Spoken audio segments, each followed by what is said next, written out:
Энх таймны чин зөргийн зохиол Маргад. Иш миний мо бондгоор охин хоолнд үнэхээр сайн шүү. Алив хөгшөө охинд минь хурдхан шиг хоолыг нэмж өгөөрэй. Үгүй бол аягаа идчихэж магадгүй байна шүү. Хэмээн бархас эхнэр лүгээ харан жуумалсан хэлтэл охин Маргад нь ёо болооч би ямар гахаа юм уу гэснэ ээж рүүгэн хараад та аавын хийснийг сонсоогүй юм уу? Эсвэл энэ айл ахаад нэг аяхгүй болчих юм уу? Хэмээн хөгжилтэйгээр асуув. Тэгтэл ээж гэрлээн. За ээж нь ер нь ингэж хоолоо өдрөө болгон багдуулж байхаар яршиг зүгээр нөгөө том тогоогоор хийчихэж бай. Тэгээд миний охин сайхан тогоотой нь тавьж сууж байгаад тухтайгийг чинь идэж байхгүй юу? Угаасаа энэ гэрт идэлтийн тал дээр чамтай өрсөлдөгч байхгүй шүү дээ гэв. Бархас эхнэрийнхээ яриаг өлгөн аав. Нээрээ яг тийм юм байна. Миний эхнэр ийм л ухаантай хүн дээ. Нээрээ охинд минь том тогоотой хоолол таарна гэд инээ далдлаа. Охин аав ээж хоёр лугаа ээлжлэн харж байснаа. Ёо та хоёр нэрээ хүний хамаг хоолны дуршил байхгүй болгочих юм.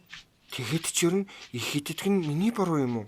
Ээж та угаасаа яах гэж ийм гоё хамттай хоол хийсэн юм тэгвэл аав таач гэсэн одоо ингэж ярих байсан бол яах гэж баг байхад минь бүх болно.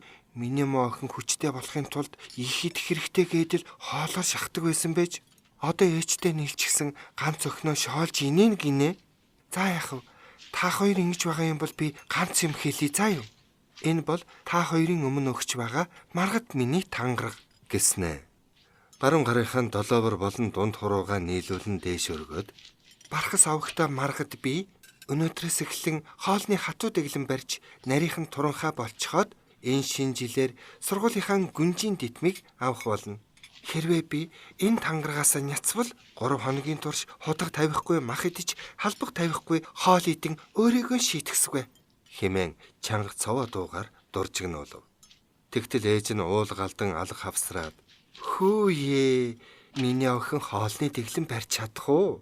Тэгээд ч наад шийтгэлгээд байгаа юм чинь бараг шагнал шиг л сонсогдоод байх юм. Гэтэл аав нь энэ удаа миний охин үнэн хэлж байгаа байхаа. Тэр харцыг нь харал да. Өөртөө ихтгэлтэй, чиг шудраг, зарчимч харагдаж байгаа биз дээ. Аргагүй л миний охин мөн дөө. Аав нь бол охиноо дэмжиж байна. Тэгээд чи миний охин угаасаа гүнжимчин өөрийнхөө тэтмийг л авах гэж байгаа хэрэг гэлээ. Гэрлээ нүдээ эргэлдүүлэн. За болтгой. Та хоёр ч бүр гараад өгөх юм байна л да. Тэгвэл би маргаашнаас эхлэн зөвхөн аавд чинь л хоол хийж өгч бай.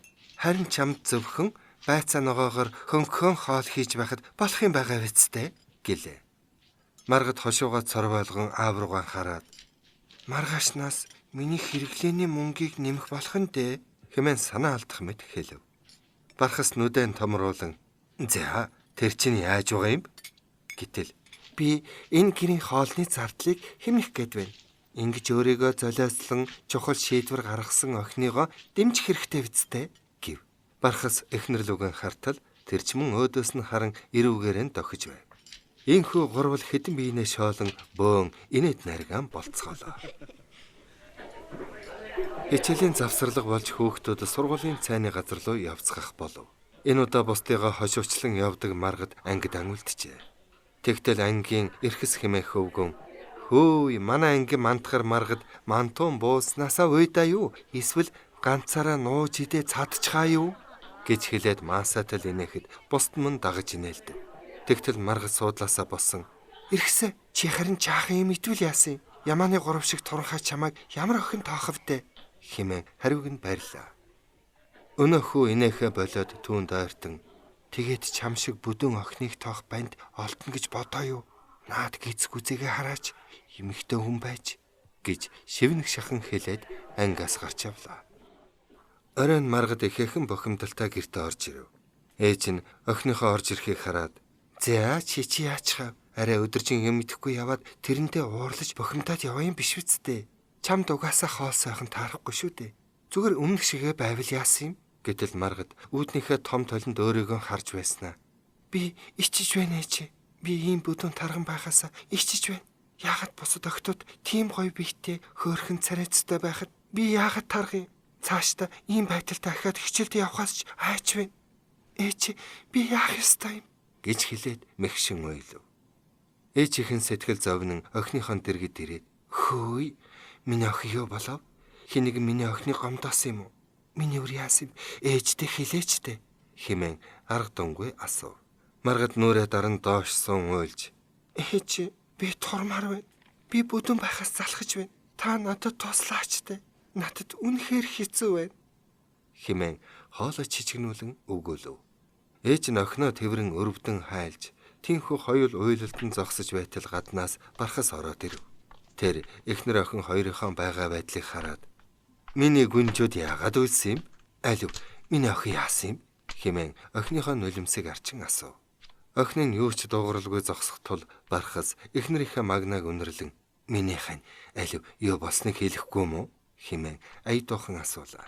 Тэгтэл Маргад хажуунаас нь "Би тань нэг хөвгөний тухай ярьж байсан да. Яагаад бараг сарын өмнө та намайг хичээлээс авах үед би танд тэр хөвгөнийг зааж харуулж байсан." "Тийм. Чи түүнийг хэн гээд байлаа да? Ирхмэ гэсэн билүү?" гэтэл Маргад ялимгүй мөшөөснө. "Ирхэс шүү дээ аав" гэлээ. "Ирхэс? Тэр чинь миний охины найз гэсэн байхаа. Үгүй тэгээ тэр яасан? Охиныг минь гомдогоо юу?" гэтэл Маргад "Аава, ээж, би үнэндээ ирхэс сайн. Гэтэл өнөөдөр тэр намайг бүдүүн гэсэн. Очиж тэр надад ийм үгийг хэлчихэж гिचтэй. Би тэрнийг бас ангийнхныгаа ахиж хармааргүй байна. Намайг өөр сургууль шилжүүлээд өгөөч дээ" гэлээ. Ээж нь охиныхон гарыг атхан инээмсэглээд "Миний охин чинь хөвгөнд сайн болоод л хэзээдээ ийм том болчихоо.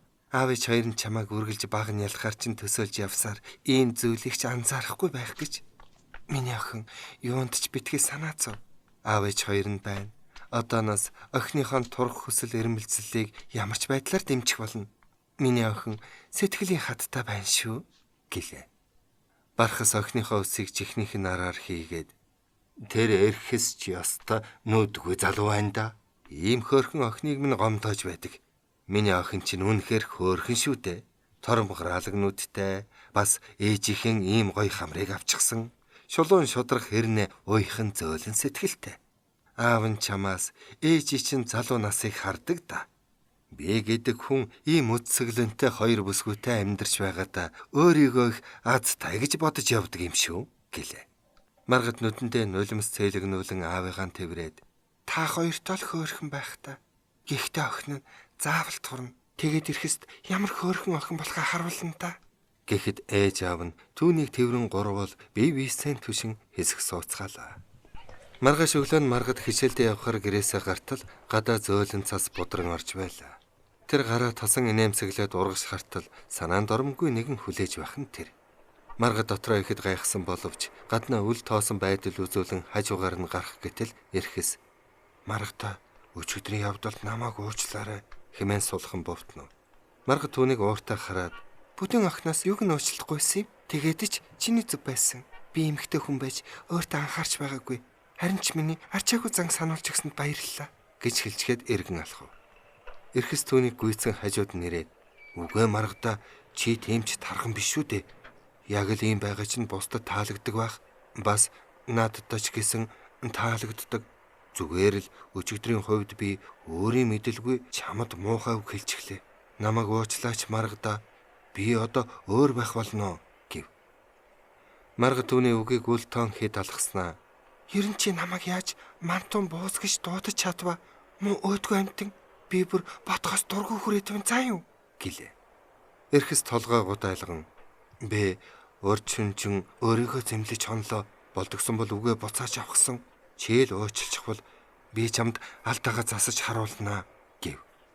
Маргад хэсэг дуугүй зогсож байснаа. "Чи үнэхээр уучлалт гуйж байгаа юм бол завсарлагаанаар надад мантун бууз авчиг. Би өчигдрөөс хойш хоолны тэглэнд барьсан биш. Яг өлсөж өгөх нэ" хэмээн хошуугаанд сур болгов. Эрхэс түүний энэ үйлдэл дотор нь онгосон бололтой инээмсэглэн "Боолж байна. Найз нь 5 дүүрнийг авч өгнө. Манай сургуулийн мантун буузаж угаасаа сайхан л да. Гэхдээ чи ахиж битгий хоолоо хасаарай. Чамд тэр хизээч зөхгүй" гэж хэлв. Маргад "Ёо, чи бүр яг манай аав чир шиг яриад эхэллээ" гэснээ үл мэтэг инээмсэглэн засан будрах тэнгэрөөд хараад "Эрхсээ үнэндээ чийч гэсэн тийм туранхай биш шүү. чамайг Ямааны гурав шиг гэж хэлсэнд минь уучлаарай гэд хөгжилтэй инээгт нь эрхэс мөн инээж. Зүгээр дээ Маргада. За одоо хоёулаа хурдан явахгүй бол хичээлээсээ хоцрох нь гэж хэлээд түүний гараас хөдлөн цааш гүйцгээлээ. Бэби инээ түшин цонхоор харж зогсох аав ээж хоёр нь тэднийг ийхүү хөтөлцөн гүйж одохыг хараад хязгааргүй их баярлан байлаа. Маргад ирэхс хоёр ангидаа орж иртэл ангийн дарга охин босож ирээд "Маргада, чи хамгийн хөөрхөн шүү" гэж инээмсэглэн хэлээд суучгав. Маргад гайхан юу хэлэхээ мэдэхгүй зогсож байтал өөр нэгэн хөвгүн босч ирээд "Чи хамгийн ухаалга нь" гэж хэлснээ буцаад суучгав.